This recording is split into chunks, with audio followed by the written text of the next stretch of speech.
In 1915, Dr. Viktor Lewe, a physicist, sits for his second doctorate in engineering. In that document, in his doctorate thesis, he proves that the Earth is the center of reality, center of the universe, center of everything, using engineering, and it all makes sense.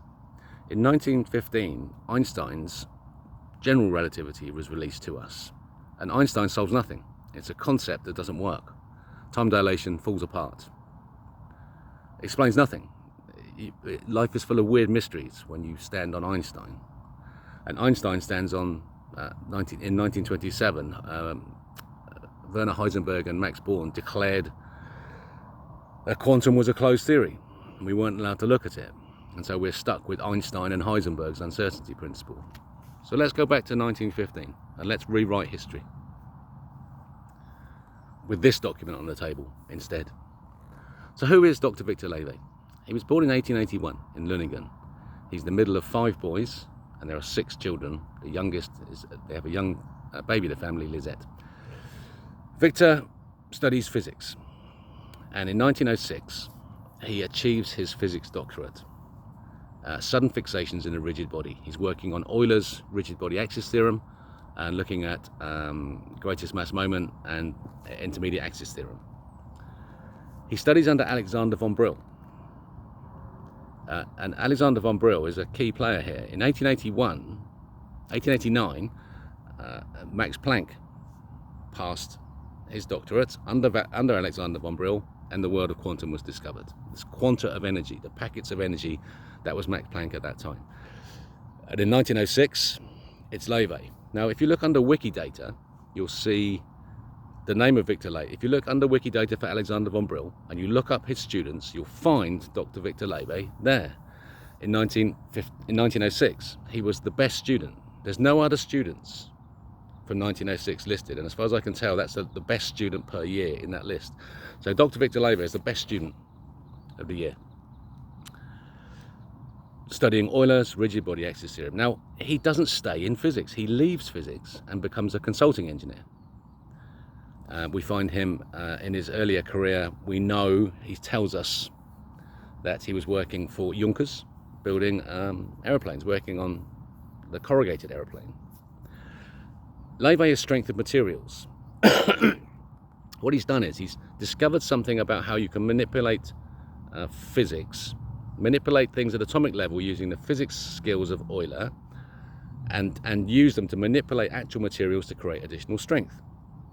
The simplest way is the corrugations of a steel plate. It's stronger, and it's the shape of those steels and the wave pattern that's created from this corrugations of the sheet steel that is, when you take that down to the nth scale and analyze it atomically, you can see why it's stronger. So he spends 9 years in engineering, and then in 1915 he's come back and he's presenting for his second doctorate. So he started again. He's Dippling. When he presents his document, his dissertation in 15, he's Dippling, which means he's coming up through the ranks, the academic ranks of engineering, passing the exams. Here he is becoming a doctor. And so this is almost unheard of. A physicist dumping physics and becoming an engineer, having 2 doctorates in 2 separate disciplines. A very smart man. A very smart man. Proven by what happens after. So in 1915 he presents this paper. Of course we'll come back to it. And now I know in 1915 he was working he was the chief inspector of civic buildings in a town called Bromberg. It's now a Bydgoszcz in Poland. At the time it was part of Germany, Greater Germany, the Prussian Empire, that area, Bromberg. In 1920, with the assistance of a chap called Hans Reisner, who's still well known in physics and engineering circles, he gains his habilitation to become a professor in Berlin University. 1920. And then he spends the next 16 years as a professor, and he dies in 1936. According to his birth certificate, it has his death on there, his death certificate number on there, which I gained his death certificate. He died in October 1936.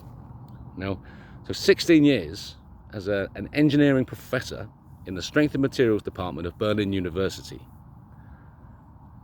During this incredible time, the rise to power of the Nazis, the Aryanization of physics was occurring. But of course, Lewe is in engineering. When I first discovered Lewe, I believed that he was Jewish, and that the reason no one had heard of him is because he got caught up in the Holocaust, and his name was destroyed. But he's not. He's Catholic. He's Catholic, so that's not a problem for him. And in fact, when you think about the ideology that starts to rise in Germany in the 30s, in that period between 1920 and 1936, when Lewe is a professor, the rise of Nazi ideology eventually taking over. So this go back to 1915 now.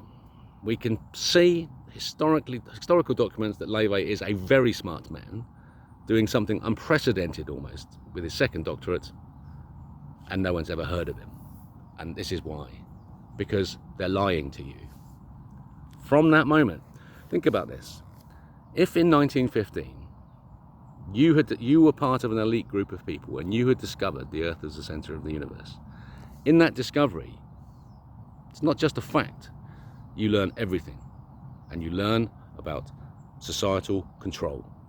Control of the psyche comes from understanding this information. When you know that the Earth's the center, and that we exist in an infinite series of force fields around us, spheres, and that what we observe in the universe is collapsed spheres onto their points. It's why it's all two-dimensional. It's all collapsed spheres that are collapsed onto the two-dimensional plane, because vacuum tends to a 2D. But what that means is that we achieve our intelligence through the strength of our force field. And it was proven by the Germans, by German physics, German science, that you could use this information and twist people's melons. In 1927, in Göttingen, there was a whole raft of people in Göttingen, and a plan is made. And the main character you need to look at here is Henry Lewe. In the psychology department, you'll find a Mr. Henry Lewe and Lewy bodies, who has discovered a Lewy body, which is a neuronal shell inclusion, and it's linked to dementia. And also in his department are Mr. Creutzfeldt and Mr. Jakob, also identified with horrendous diseases of the mind and corruption of intelligence. So I'm suggesting that they invented them. They didn't discover them, they invented them in 1927. And in 1927 in Göttingen, you can look at all the people who were there. Just go and look it up. There's all the smart people who were there, but there's one name that shouts out to you. Oppenheimer was there. Now, where do we go from here? Where do we go? This document, Dr. Lewe's 1915 paper, proves the Earth is the center, proves that science is lying to you. All other information now, we can start to put it together, and it's just simply a matter of you asking questions. What don't you understand about your view of the world? And let's see if we can use Lewe's insights and understanding so that you gain some insights and understanding into your life. Because what Lewe proves is that God exists,